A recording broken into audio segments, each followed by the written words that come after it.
Just because we're almost at lunch, PH 17.7, relaunch of the Home Ownership Assistance Program. Did you have any questions on that? I do not. Councillor Moise just has a couple of quick questions, and then we can dispose of the item. Who does? Councillor Moise. Councillor Moise, questions on the item. So just so everybody knows, we're on PH 17.7. Councillor Moise is asking questions. Councillor Moise. Thank you, Madam Speaker. So I did read the report, and I was briefed by staff on this, but I see Miguel is here with us today, and from Regent Park, and one of the things he always depute on is about home ownership. And so I just wanted to be clear by asking staff some questions on this.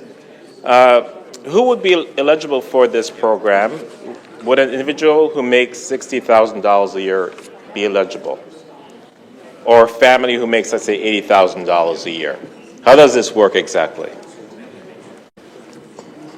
Just to give context to the Regent Park community who was asking for this. Through the Speaker, thank you for the question. Households making up to $160,000 would be eligible. The 80th percentile would be eligible for the program. Okay, so can you maybe break down how you get to the math? How does that work exactly? Again, just so that the public can understand, because I know that we'll get a lot of questions about this.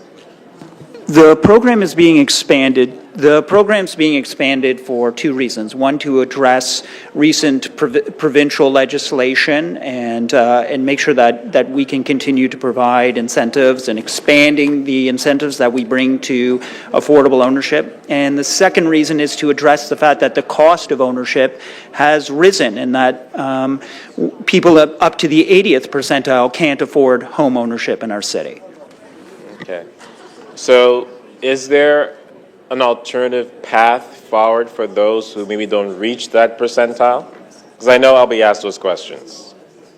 So if someone's making $30,000 a year, you know, and maybe they can get a loan from a friend or something, I don't know, like, would they be able to make this work? To get to affordable levels, 60th percentile, for instance, the affordability gap grows to approximately $300,000. The incentives and waivers are equal to about $100,000. So in order to get down to that level of affordability, we need additional loans. The program is reusing federal and provincial loans to try to reach those levels, but we need more participation from the provincial and federal loan programs as well to get down to that deeper level. Okay, so as a city, we cannot really go beyond that threshold that you're talking about. We can, but in a very limited number with the $5 million that we're reusing towards that end. Okay, thank you. So, Councillor Holiday, questions? Councillor Holiday? Yes, Speaker, thank you. I wondered if staff could just explain how a participant in this program can build equity. The program is administered by through the Speaker. The programs are administered through nonprofit housing providers and developers who bring the housing to market. There are federal provincial loans that are stacked as a silent mortgage, and our program brings further incentives and waivers to stack on top of that. That gets to an affordability place. The nonprofit provider administers a selection process to bring an eligible purchaser to bear, and they bring a smaller mortgage, a conventional mortgage on top of that. When the unit sells, whether it's a one-time affordability piece or a revolving piece, the owner would get equity relative to what they've put in or relative to what the program is that's being administered. So effectively, the governments are co-investors.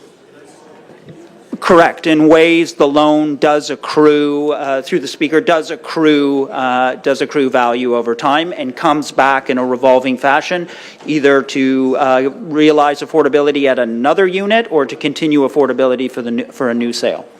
So there's a propagation process that this rolls forward.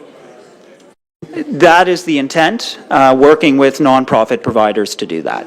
So there is no end date in sight, as long as the model executes. As each transaction rolls over, it gets reinvested. To a certain extent, but it's also predicated on the model that the nonprofit housing provider is using to deliver those. And these are incentives we're bringing for those bodies to deliver their programs. Does the municipal land transfer tax apply, or the provincial land transfer tax apply? They do. That is still included. That is not an exemption or a waiver as part of the program. Why did we not ask for a waiver on that? The effect is somewhat limited. We don't need it to get up to that 80th percentile, and it involves administrative heavy pieces like, for instance, a municipal housing facility agreement for every single owner. So administratively, it's quite heavy as well, without that same effect of bringing costs down commensuratively. Could council choose to change its tax policy and provide exemptions for buyers? Yes.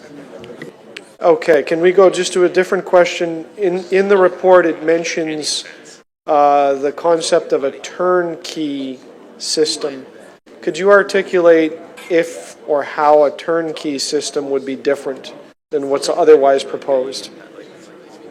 Through the speaker, the turnkey stream that has been introduced as part of the program Relaunch and has a 50-unit limit as part of its pilot, is a reaction to being approached by many private developers in partnership with nonprofit providers who have ways of working together in projects that are already in flight or about to be realized shortly, and there's opportunities for home ownership, either in a condo project that's having trouble sort of reaching the line of realization, and this helps push it over with units that are unsold, and we can work together to realize affordability. So it's a new stream in partnership, but must be in partnership with a nonprofit.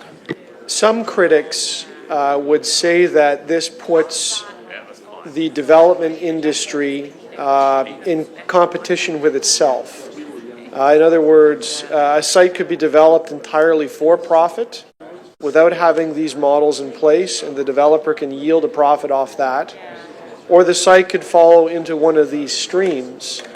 What differentiates or attracts a developer or a nonprofit organization to utilize the home ownership model in a given project?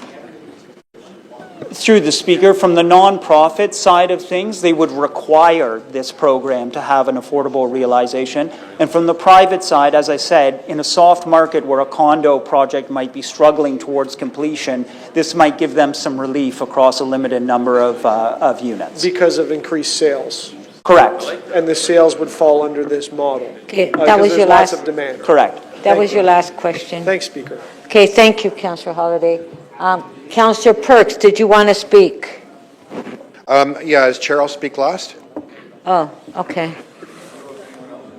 Does anybody want to speak on it? No, maybe. I'm okay. Okay, maybe we can deal with it before lunch. Anybody? Okay, Councillor Perks, last speaker. Councillor Perks. Okay, go ahead. Vote yes. Thank you. Okay. On the item, recorded vote.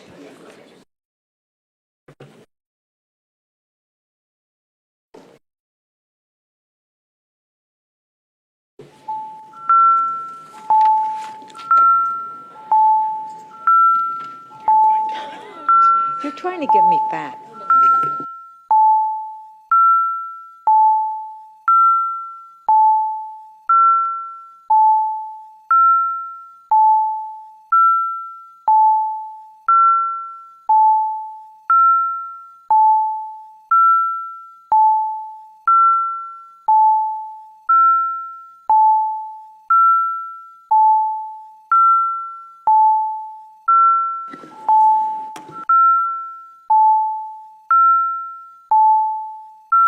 Councillor Perruzza, please.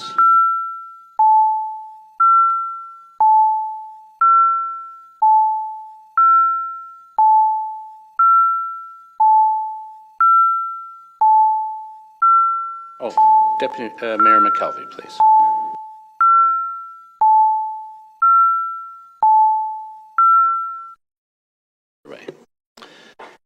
The item is adopted unanimously, 19 in favor.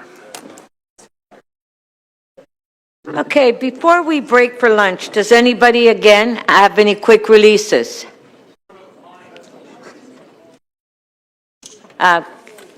Councillor Burnside? Well, I held an item on behalf of